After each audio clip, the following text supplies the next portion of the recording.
ሰላም ሜላ ኮስሞ ነን። ለዛሬ የምናየው የኦሪጂናልና የፌክ ምርት የሆነውን የኤንጀል ሄር ማስክ ወይም ኤንጀል ትሪትመንት ነው። ኦሪጂናል፣ ፌክ።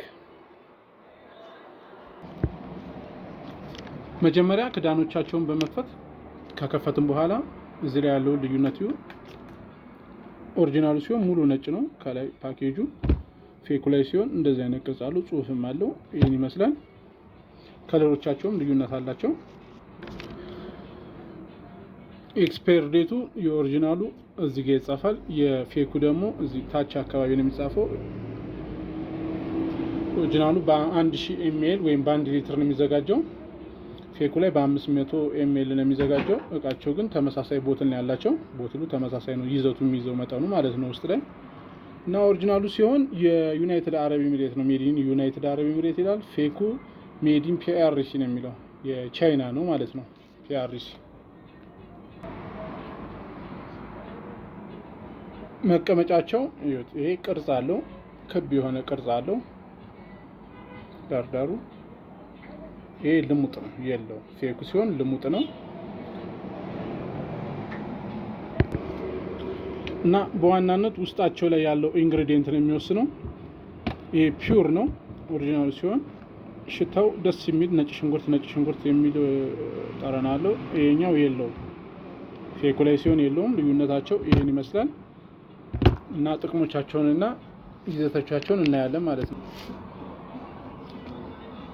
የኤንጀል ሄር ማስክ ወይም የኤንጀል ሄር ትሪትመንት የምንለው ጥቅሞቹን ዋናዎቹን እናያለን። አንደኛ ጥቅሙ ለተጎዳ ጸጉር ነው የሚሆነው። ሪፔሪንግ በኬሚካል ወይም በቀለም በፐርም እንዲሁም በሙቀት ወይም በካውያ የተጎዳን ጸጉር ለመጠገን ይረዳል። ሁለተኛ ደግሞ እርጥበትን ይይዛል። ሃይድሬሽን በጣም ለደረቀና ለተሰባበረ ጸጉር እርጥበት በመስጠት ጤናማ እንዲሆን ያደርጋል ማለት ነው። ልስላሴና ወዝ አለው። ከፀሐይ ጨረርን ይከላከላል። ዩቪ ፕሮቴክሽንም አለው።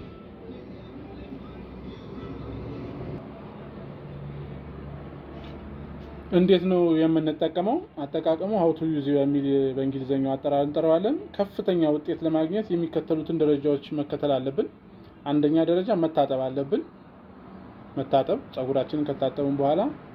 ሁለተኛ ደግሞ ማድረቅ። ጸጉራችንን ካደረቅን በኋላ የጸጉሩን እርጥበት በፎጣ ጠረግ አድርገን በመጠኑ ማድረቅ አለብን። ውሃ መንጠባጠብ የለበትም።